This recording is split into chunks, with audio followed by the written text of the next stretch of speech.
Easy stuff. Oh God. What's Hunter left Kane. after that?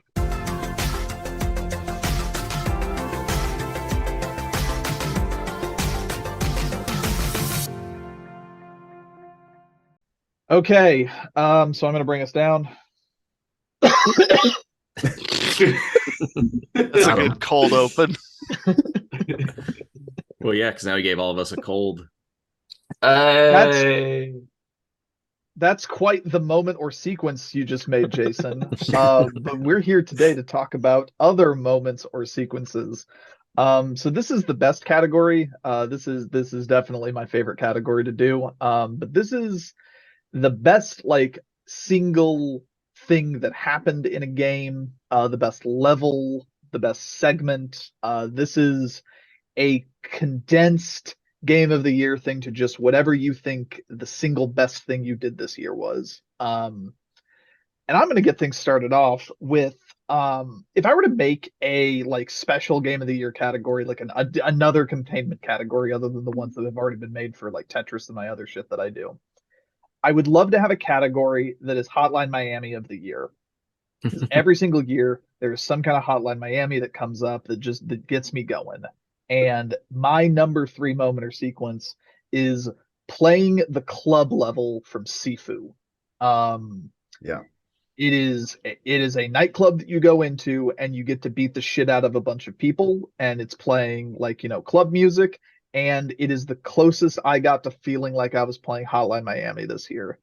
It fucking rules. I love beating the shit out of people while house music plays. It's just one of my favorite things.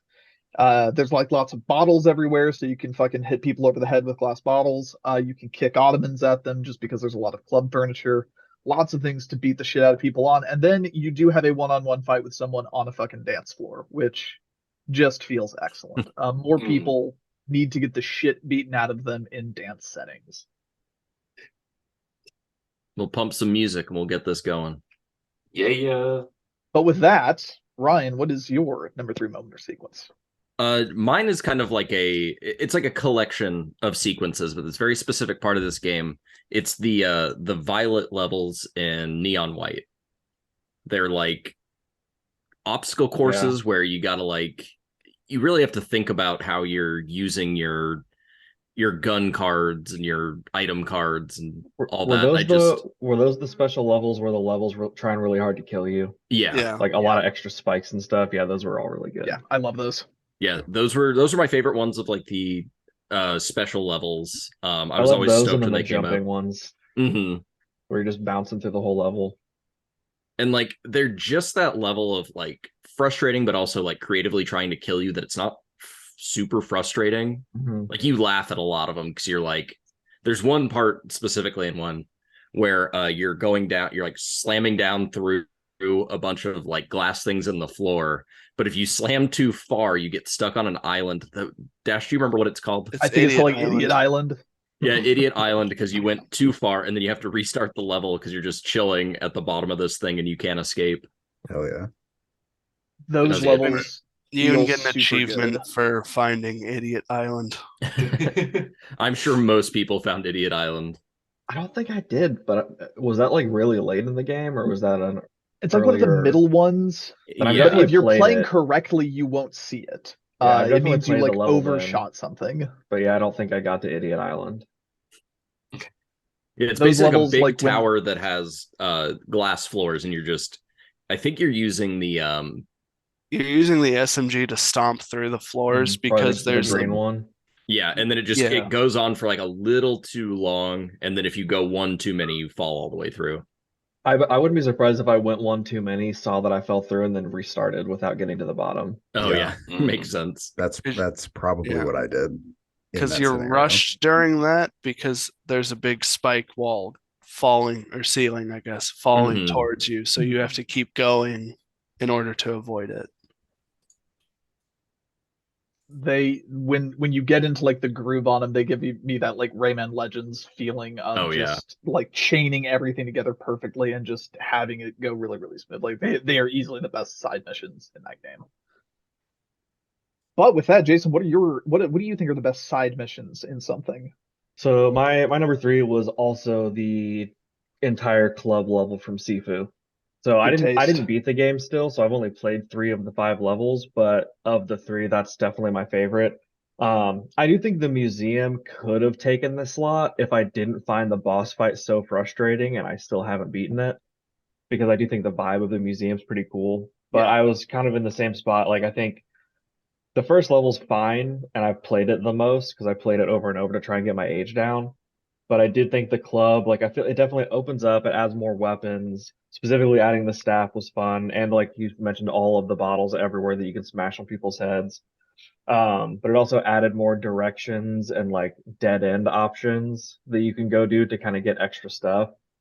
I didn't love the boss fight, but it wasn't too bad. I think of the three boss fights, I think the first level is my favorite, but Oh, see, I I think love fighting that boss just because it is the one where it's not the hardest by any means, but it just has a really good rhythm to it that I just yeah. like fighting that boss. I just once I- I like I can't necessarily beat it like it's nothing every time, but once I realized you can just block over and over and over again until you build up one of your special trip moves, and then Oh, just do that until you beat him, but it it's kind also of got boring.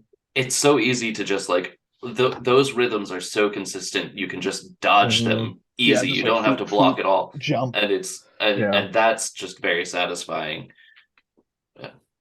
Like Yeah. it's definitely I not the still want to hardest get boss, but it's farther. very fun. Hmm. Yeah, I think it's the easiest of the three bosses I've fought. I think it might be the easiest boss overall, Mm. but into it, good level. Lily, what is your number three moment or sequence? My number three moment or sequence is when you first gain control in Stray. I know that that game is not the best received in this group, I liked it. but No, I don't even. No, I actually think I- I'm the one in the minority. Like I really like it's fun to just be a kitty, you know? Like everybody wants to be a cat. you first gain control and you're just this little cat. And I mean, not for nothing, he looks just like my cat, so that's bonus points. But yeah, when you first get to just be a cat and just run around and do cat shit, it's I think Got the good cat controls. feel. I think the controls in that game were good. I thought it was Yeah. kind of undersold because it took me so long to get around to playing it that I felt like a lot of people said it was pretty basic and you're literally just walking around. I But mean, I thought I thoroughly enjoyed it. I thought there was quite a bit more to it, and being a cat obviously was fun. Like the platforming in it was pretty enjoyable because you can go and jump in really small little spaces. Like you can go almost anywhere you can see kind of in the map. Yeah. You Yeah, can claw so- furniture and trees. Hell And yeah, the- you can. And you get the adaptive triggers when you're like sticking your claws and stuff, and it feels like you're scratching at Yeah, something. it's real That's, cool. That's nice. That's really cool, actually. So Yeah, you just like if you see like a rug anywhere, there's a pop-up that's just like lets you go and just like pick at it. There's absolutely no reason to do it. You gain nothing. yeah, no. Press But I trigger still to did it a tab. lot. Feels There, nice. there are trophies for doing other cat things. Like you get a trophy for rubbing up on every robot that you have the chance to, like rubbing up against their legs. But you don't get anything for just scratching shit, I don't think. I'm not positive, but I'm pretty sure. Sharper claws. Yeah, well, yeah. For all If the you combat. do 100 claw sharpenings, then you get an extra stamina bar. And then Major will call you up on the codec, be like, "Oh, Mittens, you're so strong." Do you know what today is, Cat from Stray? Danny, what is You're- your number three moment or sequence? Your cat tree was empty. My number three empty cat tree was the museum from Sifu, specifically the artist's exhibit leading up to the boss, the artist. It goes into this like, well, this is when the game kind of like breaks physics. Like you go across this like invisible bridge into this like hanging piece just in the middle of the lobby of the museum, and you enter this like dark room with water falling everywhere, and there's just a ton of dudes ready to kick your ass. And but by that point in the game, you've got the flow, you've got a bunch of upgrades and extra moves, so you just turn the tables on them, and then like you go through a door, and there's like just series after series after series of weird avant-garde pieces where like people are just kind of coming out of nowhere. Sometimes they're statues and they just break whenever you pass by them, and sometimes they just those statues are actually people and they leap out at you, and it's just like puts you on edge as like tension is building right before the boss fight, and eventually you enter into the boss area, which is this snowy forested grove, and it's just like this really beautiful just sequence of combat that I don't know, it really drew me in. That whole level was really fantastic. Just this bright white museum with like actually interesting art pieces in there, and you can interact with them. There's a part of the museum that I really like that has just like two enemies that are like higher kung fu level, so they like have better technique when they're fighting you. It's harder to get attacks in on them, but there's a couple of areas that are there's a couple art pieces in there that are just like these hanging bulbs filled I wanted with to bring up the paint. light bulb Yeah. room specifically so badly. Yeah, just like the light bulbs filled with paint, and you just like get to chuck them at these kung fu masters and like throw them off balance, and like I almost brought them up for best weapon, but the paint doesn't stick on the kung fu masters, so like that it's less satisfying than it should be or could be rather, but still like very fun to do that. That the whole museum level is just very well made, very well put together, and the flow of it is great. I think that was my favorite level in Sifu. So yeah, museum level, very good time. The club appeals to a very specific part of my brain, but the museum is probably the actual best level in that game. It is really fun to route through. The visual design is striking. There's the room with the giant hanging kunai that fucks people up. Yeah. The museum that level room is is so good. fucking fun.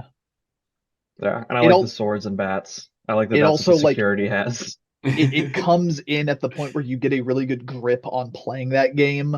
So like you Mhm. go in there and you are actually starting to fuck shit up. Like you are fully out of a tutorial type sequence. Museum is really fucking fun. I also like Probably I the like the level I kind ended of up playing the most. I like that one it kind of shifts from the club being like a lot of options, and the museum is a lot more kind of linear. Like you pretty much follow one path, and then once you get the shortcut, you just can go almost straight to the boss if you want to. Mhm. I still end up going through like most of the museum. I have a It's to get all the streamlined shrines. exactly, yeah. If you I go straight have to the a boss, you only get one streamlined path. shrine. Yeah, but and like you get enough experience kicking enough people's asses that you get an extra move or two along with the shrines. So yeah, no, it's uh I I have gotten it to the point where it is the shortest level for me, but it is still like it also feels more full than any of the prior levels.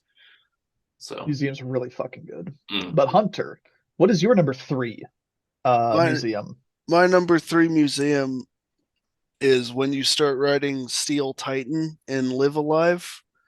It's part of the near future timeline where the main character in that is a psychic, so he can read people's minds, and you discover from this doctor guy that he has a giant robot in his basement, but it's controlled by psychic power, and you can't, like, when you first find out, you can't get it to move at all. But then towards the end of the new future story, one of your friends who is also psychic manages to move it to where you are, and then you start taking control of it.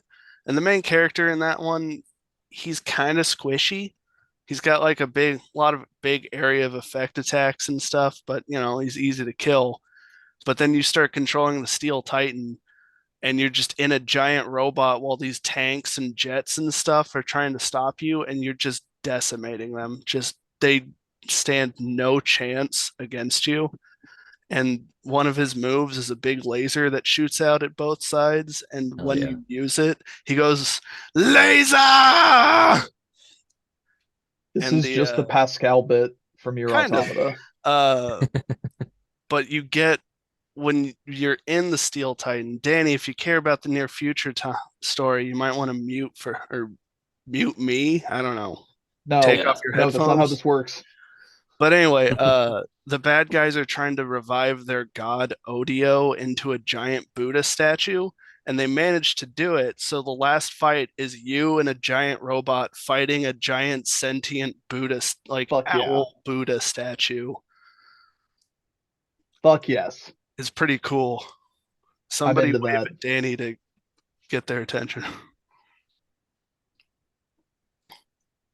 Cool. I can't believe you said everyone died. Ah, shit. Live alive, not anymore. That seems like a pretty good JRPG ass boss. Yeah. Oh, I don't like what Ryan's mug did there. But moving on to the number 2 moments or sequences. My number 2 is actually the second act of Pentiment. The first act of Pentiment is very much like setting the stage for what that game is, and Act 2 is where the game becomes why that game is cool. It is basically the first act revolves around you solving like a murder mystery that has all these twists and turns with it. By the time you get to the second act, it is about like 15 years in the future, and your character is coming back to the town that the murder mystery takes place in and dealing with all of the fallout from how the murder mystery is resolved is extremely good. The vibe around the town is, let's say, tense. This is that awkward thing of me having to explain why something is good without like spoiling why a narrative driven game is good. But everything about Act 2 just fucking rules so much. It is what makes that game what that game is. The turn of mood that happens in between the two acts is really incredibly handled, where it does kind of start out as like a lighter, more fun thing, but then fully into Act 2, it's like, oh, this is bleak as shit. It is super duper fucking good and easily the best part of the game. Realizing what that game was going to become about was just a very, very profound moment for me. And Pentiment fucking whips ass. Would highly recommend that people give that a try. But Yeah, I still need to play that. as not to just prattle on about vague things about a plotline I can't talk about. Ryan, what is your number 2? My number 2 is going to be hitting 30 minutes in Vampire Survivors for the first time. I think it was the same run that I got Garlic for the first time. Makes sense. So it's like literally the exact run that game like clicked with me. Okay, Jelly, that's enough. You don't need to rub up against everything on the desk. Being too floppy. Yeah. Essentially. And that was just a cool part. Like that's when you're like, okay, I get what this game is doing. It was just cool. I liked that. It felt good in a game that's full of good feelings. Did you ever end up killing the end of level death? No, Okay. but I need It's to. it's a good feeling. stuff. Jason, what is your number 2 good feeling? So my number 2, I don't know if we need to worry about spoilers at all. I don't know if anyone else is going to play God of War Ragnarok. But Oh, I don't want to My- get spoiled. but my number 2 is the Garm fight. Is that the big Garm wolf? Arnar? It's the big devil wolf. Okay. But it has like multiple phases, and you obviously don't realize that going into it. But at the end of the first phase of that battle, I paused the game and like went to my Google Notes to like write down that moment as probably something that would rank in my top 3, because at that point in the game it was already the best fight. But then it continues, like you think he's dead, he comes back, kind of intersects your path at another point in the level. And you fight him again. I think you kind of have to defeat him at least 2 or 3 times.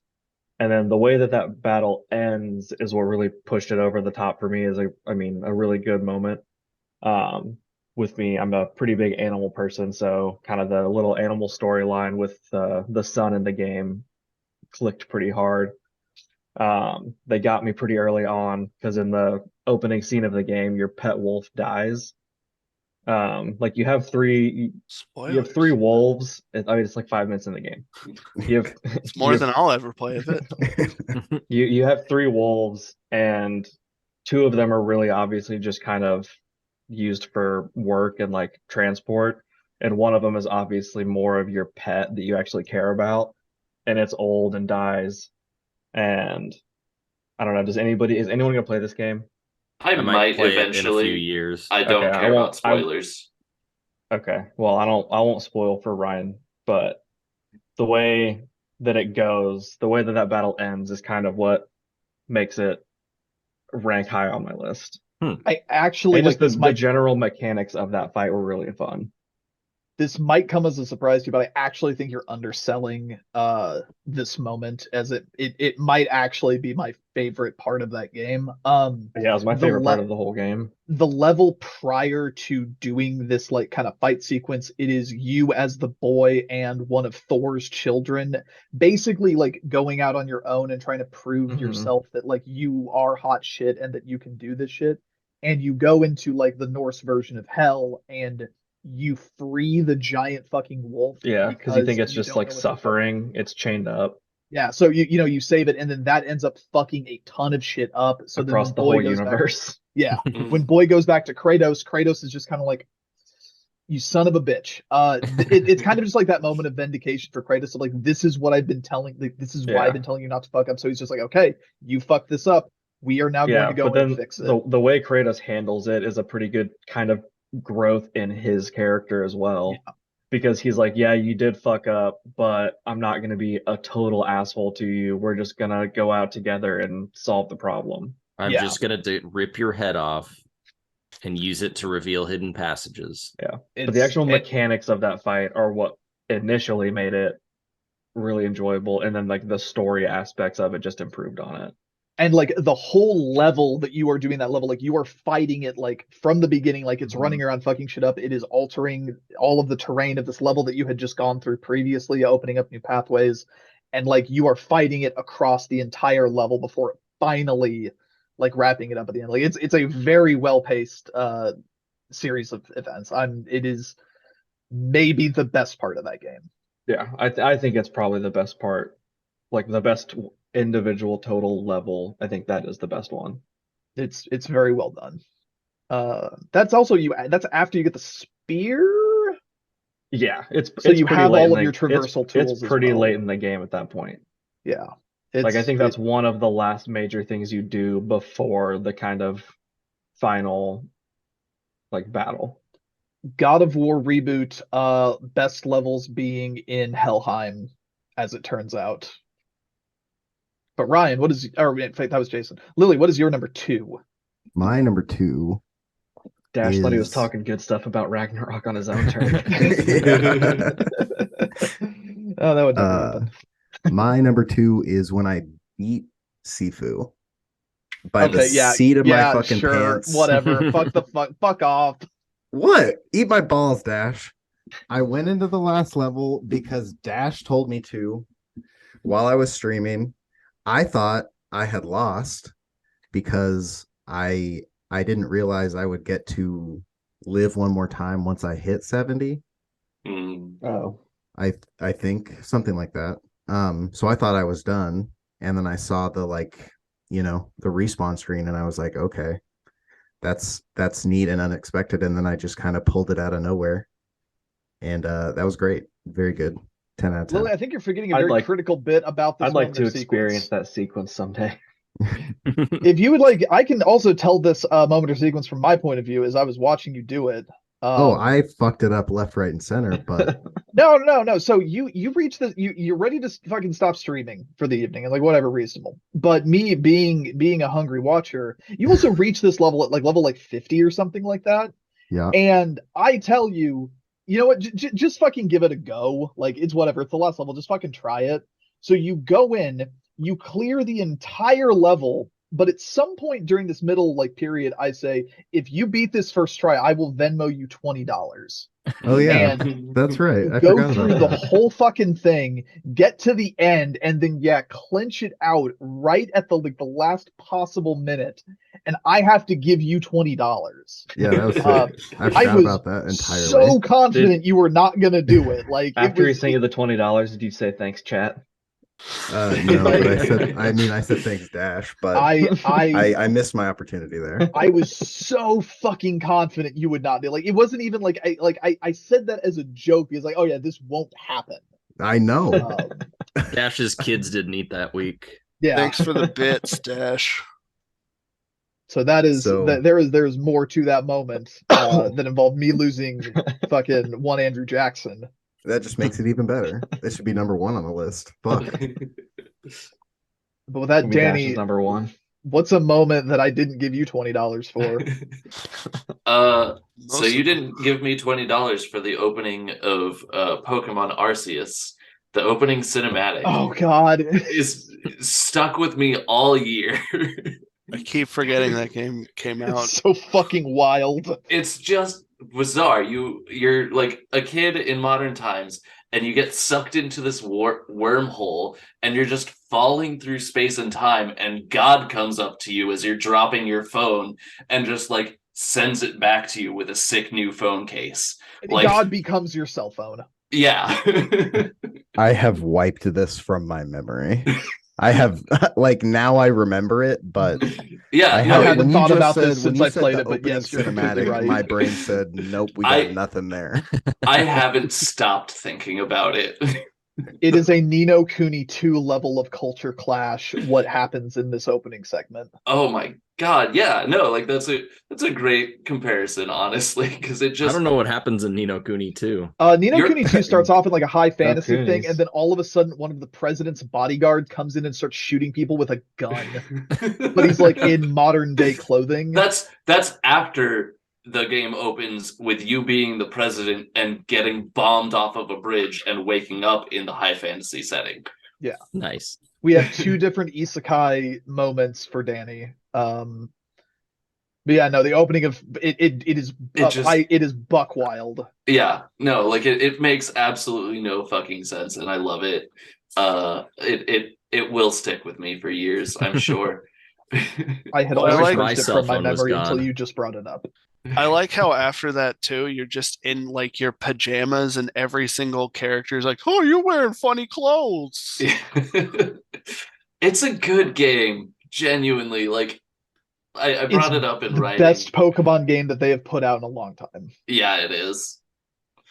Since But Let's Go. Hunter, what is Yeah. your number 2 best Pokemon game that they put out in a long time? There was my number 2 Pokemon game is Kirby and the Forgotten Land, specifically at the end. Oh, Yeah, I don't know what you're gonna say, but at the end of the quote main story, if you can say a Kirby game has that, you do mouthful mode on a truck, and it's Like- really good. the big bad thing is like making meteors and shit rain down on you, and you're just Kirby truck shaped driving up like the debris it's falling, and then you It's like at the apocalypse. yeah, you do the sick jump and you midair crash into a it's either a building or another asteroid. I don't remember, but you just have to button mash for Kirby to break through it and then hit the enemy with the truck. It's All right, pretty Kirby. cool. Kirby and the Forgotten Land rules. If this I need was to a, revise my Tooler moment in mouthful mode. honestly, yeah, we need to retroactively add mouthful mode. My number 4 on this list, if this had been a top 4 or a top 5, it is that slice of life fucking intro of that game. Oh yeah. Is Also, that the just one where wild Kirby's as a car shit. and he's like driving across the bridge? Yeah, and it's playing like soft anime music Yeah. behind it. It's oh god, That game's crazy. Kirby's fucking buck wild. What if Kirby was car? What if Z-axis? We need to add a category for the thing you would most want to mouthful mode. Dick. Me. But with that brings us to our number 1s. And there was a period of time, I'm going to say actually for most of the year, where this was kind of like locked in number one as well, where something was locked in number one with a bullet, and it would have been the Radon Festival from Elden Ring. However, upon more reflection, and because we are restricted to one game per like we can't use the same game multiple times, I actually don't think that's my moment or sequence. And the moment that I think about, or the moment that I like emotionally go back to in that game of when that game, again, I'm using another example of when a game kind of becomes what that game is. It's when you got a big sword. It's when I'm exploring around and I just find some random fucking like stone structure building, and I go inside, and in typical like Souls game fashion, there's a fucking elevator inside. And I step on the elevator and I start going down. And I start going down. And I keep going down. I'm going down for like way too long, to the point that I'm like, is this game like fucking up? Like, am I like stuck in a weird like loading sequence? No, it's just like a 1.5 minute long elevator ride. And I leave the building and I find myself in Siofra River for the first time. And I'm like, whoa, this is crazy. And I open the map screen and I'm on an entirely new map. Yeah. And this moment of just like, it is where that game truly hit home to me that like, this game is way bigger than I thought it was. And that was the point where the game started to overwhelm me and I got scared. Yeah. And I think that game's strongest points are, even now, after I put in all that time, after I got all those achievements, after I wrote my own guide for all of the NPCs and did all of this stuff, I'm not convinced I've seen all of that game. Like, I, in my heart of hearts, think there could be another area I have not been to in that game. Just some fucking secret area, or just some like thing that someone needs to poke around at. And yeah, no, it is when that happened, it's like this is legit. Like, this is an adventure. This is an open world. Like, if this can fucking come out of nowhere like this and surprise me like this, anything can happen. And it set the tone for why I think that game is as good as it is.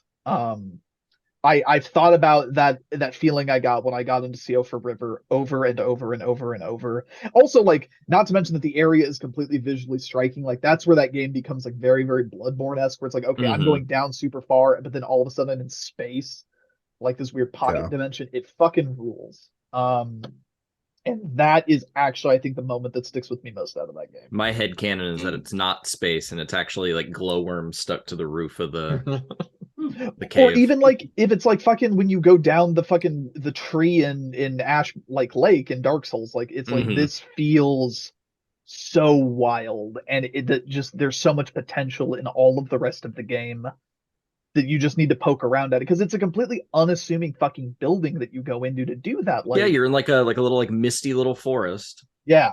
And yeah, there's other ways to get into that area ultimately, but just like the idea that this one random fucking structure could open up an entirely second map is insane.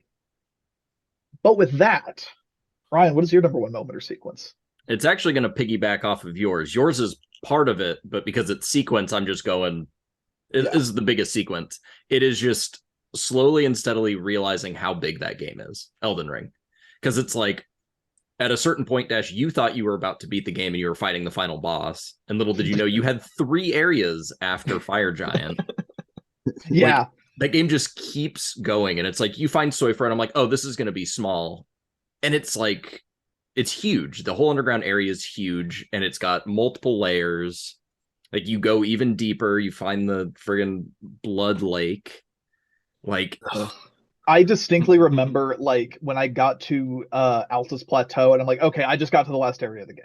And I was like, okay, I'm pretty sure I'm on the last area, guys. And then, like, you know, you get in the castle and you like fight those bosses that are in there. Like, okay, yeah, this is where the final boss is. Like, I'm doing this. And then you go to Land of the Giants, and it's like, okay, nah, this guy, there's the big crucible of fire. Like, this guy's definitely the final boss. And then you beat him and you do the stuff, and then you go back and do more. It's like, okay, I'm gonna beat Hoarah here. Hoarah is the last boss of this game. Like, that pushed me to my limit. Like, this is clearly the last boss of the game. Nope. But I didn't get credits. Keeps going. but what if I go and poke into this area? What's in there? And then it's like, okay, I beat Radagon. Radagon is the final fucking boss of this game. I've done it. I beat it. That thing pushed me to my fucking limit. I've done it. I beat Radagon. And then it just keeps going. Yeah, there's like multiple hidden areas. Like there's going down an elevator, which that part is the first thing that tips you off.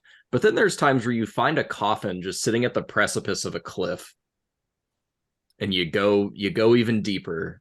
Like, I want to get in that. Yeah, You get in a coffin and you go up a waterfall into a new like hell zone. yeah. Well, there's two different coffins you can get into. One goes up, one goes down. Mhm. And then you get warped to the weird tornado dragon land, or oh hey, I'm gonna go into this weird ghost town, and then it's gonna warp me into this giant tree area that is completely like fucking not required, and then there's a whole ass fucking game worth of level in there. I think Wild shit. to Ryan's point of how big it is, there's like, I don't remember where it is. There's like a chest that warps you or something to like the capital pretty early on. Yeah. And then you open your map and you're like, oh fuck, because it's like at the very top. Yeah, you're like Yeah. way away from Your where you were original at. map didn't even cover like half the distance to where you are now, and you're like, oh, Mhm. this game's a lot bigger than I So And, thought. that's when like, you that's- warp. I think that was the first like giant that I fought. Part of why that's so fucking cool is like a worse game would just like display a giant blank space. Yeah. But that game, like, it makes you think that like this is the map until you go to a more spot, and it just gets slowly bigger every time. Yeah. Like they know what they want you to be thinking, and they have Mhm. you wrapped around their fucking finger the entire time. with It's your just crazy expectations. that you never stop being surprised at how big the game is. Yeah. Because it's like the moment you think you know how big it is, they're like, no, you don't. Yeah. They're like, Get hey, fucked. guess what? Yeah. Game rules. Hey, at least And, they like, give you a horse. I remain like in my heart of hearts, I'm convinced there's like something I haven't seen in that game. Mhm. And it's also like why I became obsessed with like what is the minimum you need to do to beat this game? Like what is the route, like the fewest number of bosses to like get through this? Like it's God, that game's cool. Jace, what's your number one? Before I That's my just- number one. Shockingly enough, we're going to talk about Elden Ring a little bit more. Yeah. So, and I mean, that game I definitely struggled with. It's the first Souls game I've really played and gotten through. So for me, it was honestly any time I beat a major boss by myself was a great moment or sequence because I Mhm. struggled quite a bit. Like I definitely had to get a lot of help in that game. But specifically, I did go with the Radahn battle, just because since I play that game way slower than most people. Like a lot of people I knew that were playing it were on their like second or third playthrough when I was halfway through my first. Yeah, but by that point, so, you had like- played like 3 games worth of content. Yeah. But so I had heard people like talking about Radahn so much as this like big, really difficult battle that was like the first kind of giant boss that people started struggling with that were even like good at the game. So I was determined to beat that one by myself, regardless of how long it took. It took me a while. I mean, it wasn't like an absurd amount. I definitely spent less time on him than I did trying to beat the final boss by myself, which I never managed to do. But I just thought that like that boss was different compared to a lot of the other parts of the game. Like you're not just in kind of a small space, you're in this giant sand desert arena summoning a bunch of different NPCs that you've interacted with throughout the game to kind of help you in their specific ways. So you're fighting Radahn, but you're also running around like trying to summon as many of the people to help you as you can. And also Radahn's insane because it's this just massive monster riding around on a tiny horse that's like being squished. Because There's there's so gravity much- magic. There's No, so you- much character. Because Shoved he loves into that that horse fight. Yeah. so much. Yeah, He learns he's gravity using magic. gravity magic like to the not squish the story, horse. the story of that whole situation makes it all like that much better. Yeah. So So, sorry, one of mine that was going to come up was one of the characters you can summon in starts to go to the fight, sees Radahn, and turns around and unsummons himself.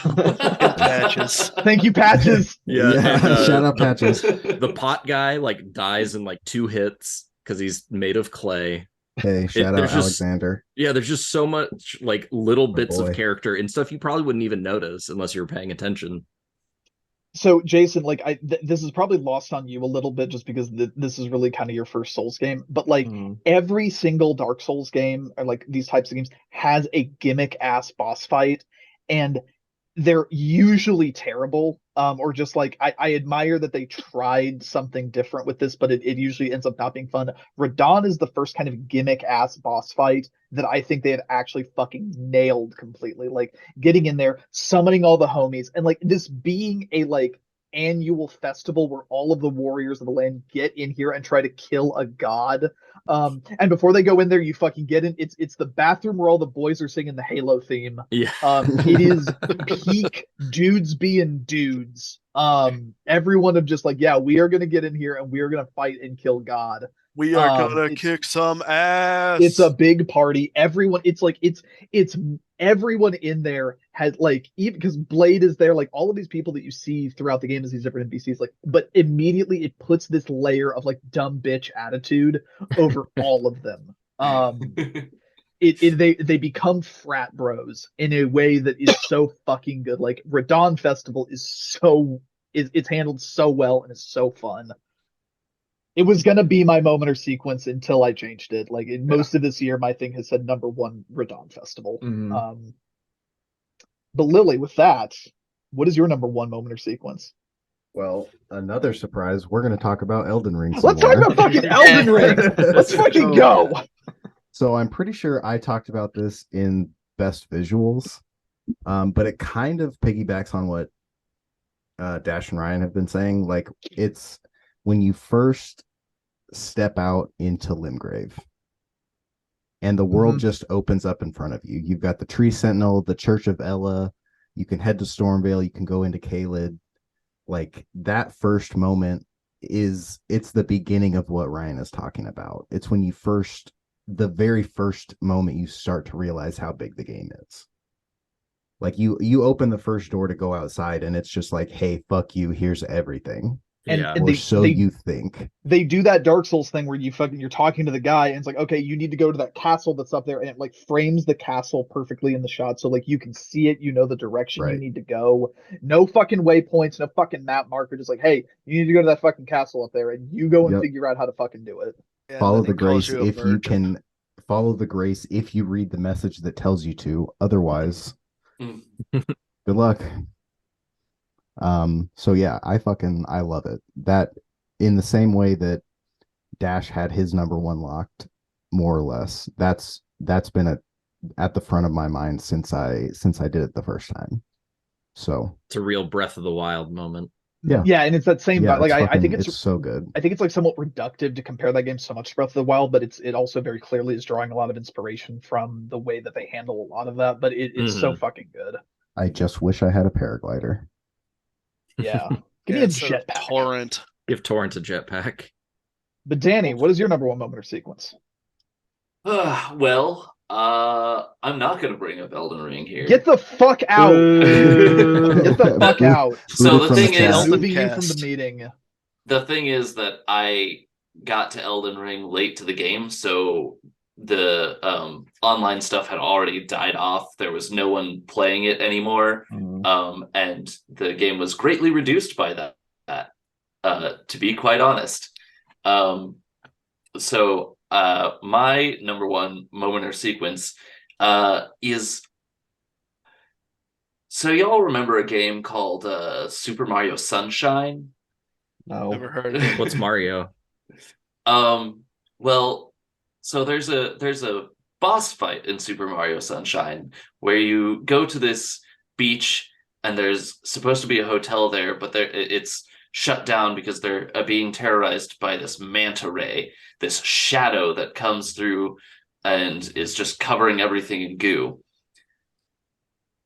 Nintendo brought that back in Splatoon 3. Oh, hell yeah. God. Yeah. But they got rid of all the cover and just gave you a gun to fight off this shadow manta ray, which is Big Man. Big Man has this shadow technique Nice. where he it's the third boss fight in the game, and he becomes that boss from Super Mario Sunshine, but he also, every one of the little like manta ray splits can shoot off some sort of alternate fire from some of the Splatoon guns. That's and right. it becomes this like mad scramble where you're just like running away and like trying to shoot behind you all of these little manta rays that are just flying at you, or like not flying at you because they're shadows on the ground, leaving their ink traps all over for you. And it's a really great little boss fight that is a magnificent callback for Nintendo. And I was absolutely delighted by this. I haven't played enough Elden Ring to have a really like significant sequence or moment from that game. I'm going to go back to it. I just had other games I had to get to before the end of the year. Mhm. Yeah. Not talking Elden Ring. Didn't hit my top 3. Splatoon 3 though. Very good. I need to very play good game. Splatoon 3. When It's a lot of fun. when you were describing that moment, like I know what you mean ultimately, but when you said that they just give you a gun, I did imagine an Inkling with a 9 in that level from Super Mario Sunshine. That It's makes fresh. me think like that would be the new version of those t-shirts from the 90s where they're dressing up Looney Tunes characters like gangsters, but they Yeah. put Inklings on a shirt with a with gun. actual guns. That is a really fun callback though, with like Splatoon originally being like a Mario Sunshine spin-off type thing. Like that's a pretty fun callback. I'm into that. So I just played through the whole story mode in like the last week, and I wish I had played it sooner because the lore in that game is so Oh yeah, damn it's good. dense. It would have hit my top rating if I had played it earlier. Like Splatoon 3 does a lot in a very unassuming package. Hey, remember that time that they had everyone engage in like a massive popularity contest to determine, unbeknownst to them, who the main villain of Splatoon 2 was going to be? Remember when they did that? That was cool. But Hunter, what is your number one moment or sequence? My number one moment or sequence is also not from Elden Ring, and this is God gonna damn be it, a I don't little want to hear long. about the washing game anymore. No, it's not gonna be the. It is gonna be. This is the only time this game shows up in my list ever, but it's the steps needed to air quote beat trombone champ. That if I wrote that, if explained, makes you sound like a rambling madman. More so than your other categories this year? Yes. Let's So hear it. settle in. This is going to be a little Yeah, long. here. Okay. So at the end of each song in Trombone Champ, you gain toots. And it's basically like the basic currency of the game. But there's an option on the main menu called Baboon. And when you click it, it's just a dark, empty room. But there's this like hatch on the ground that if you click, there are little things on the corners of the hatch that has an S on it. So what you need to get 4 S ranks on any song, and then you can unlock each of the hatches, and then you can unlock the hatch, but then still nothing happens. So you just have to keep clicking the hatch over and over and over and over and over again until suddenly a baboon pops out. And he's like, "Oh, I'm the guardian of the toot vessel." And you're like, "Okay." And so you have to feed toots into the toot vessel.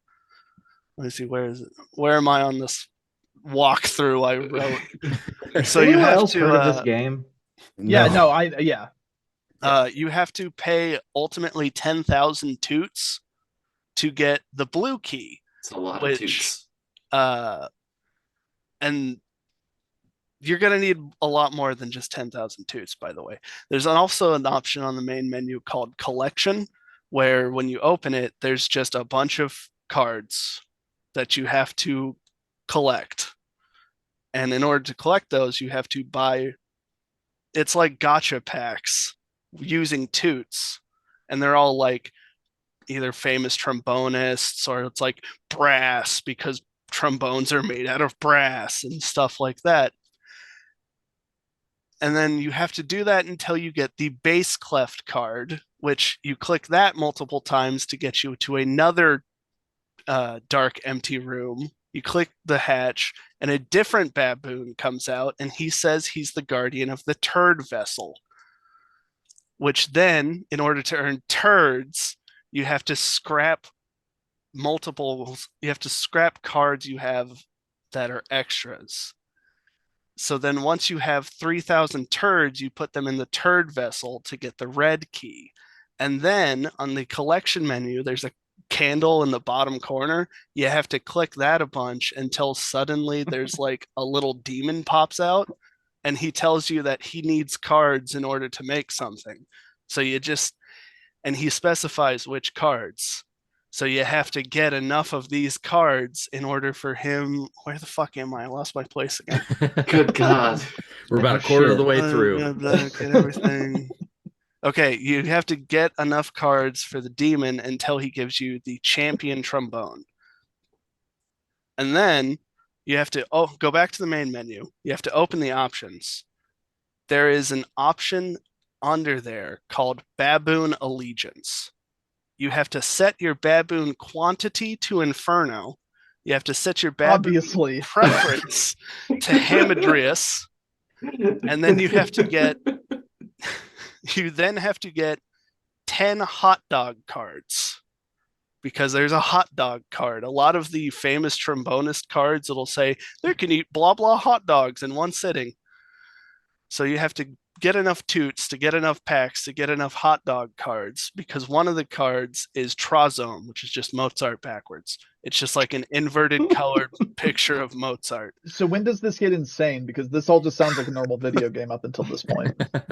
Anyway, so at some point along this process, you get a character called the Servant of Bobby, who is the creator of trombones, and you have to set your character to Servant of Bobby. You have to use the champion trombone. You have to have your baboon allegiance settings set correctly.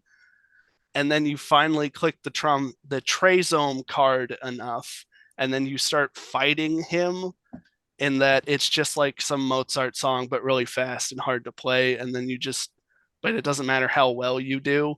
But once you have all of this shit and you do the Trazome fight, then you beat him and seal him away for good, because he's all that is evil in music or something. Hell yeah. So It it's does shit sound a like bit this. insane. So in the It's last shit like 20 this minutes, why when people fucking talk about shit like Inscription being so good and all that other bullshit, where it's like, no. This is what real fucking secrets in games are like. You have to set your baboon setting to fucking Inferno. Eat your fucking heart out, Inscription. You could never just retire, bitch. And keep in mind, you got to keep playing to get those toots. So you got to keep doing Star Spangled Banner or Oh Canada or whatever. Boy, So in yeah. Hunter's, Like in Hunter's crappy 20-minute trombone. rambling of a madman, I went back and forth on something. I can't decide if I want to add a rule where Hunter has to tell us every game he's playing during the year, or if it's better to have this nonsense dropped on us out of nowhere. What, you don't like the lore of Power Wash Simulator? I like and keeping him trombone? around. This as isn't an the X first factor time this because has he's done happened. this every year. Like he always plays his weird little games. Like I need him to keep doing this. Hunter So, like- told us so, he like, was maybe playing I- Power Wash Simulator. But like, yeah, that one's not is, but like the Rice Patty game from a couple years ago that nobody had even heard of until Hunter just talked about it for an entire section. Hunter In-depth never rice tries to growing convince people to play simulator. games. Like Yeah, he's 'cause not I know like it's he's not the gonna opposite work. of me. I don't know. I'm curious about Trombone Champ now. It's weird that you didn't see Hunter, how long does this Trombone Champ, 'cause it was sequence getting take? like fairly Depends mainstream on your luck press. with the gotcha. Yeah, I I've guess. never heard of it. I mean, I guess it is I've also only never heard of PC. it. Oh, it's fucking stupid. It's really cool. Like It's only on PC, so it's really easy for me to miss stuff like that. it's Yeah, real but it's stupid. just a rhythm game, but it's like a jokey rhythm game where you're playing a trombone. Like you have a breath meter. and so it you all can't it like just- always sounds bad. Yeah, Yeah. it always sounds bad. You can make custom levels, but from what I've seen, the only person who's actually put effort into it did a One-Winged Angel, and they they had the PS1 Sephiroth model with a trombone with just a really comically long slide. That's funny. Like Yeah. another thing, like Jason and Danny, that you need to know about this game is like the characters look like fucking bootleg Mii's. Yep. Good. It- Good. Kinda it's Muppety. really good. As- I have seen someone do Through Fire and Flames on it, and it does sound like shit. I've seen It's great. people Perfect. do like actual trombone controllers. Excellent. As a former trombone player, this sounds exactly like a game designed by a trombone player Mhm. in that it has almost like the it sounds like the action of the game is really only nominally about trombones. Yeah, Oh.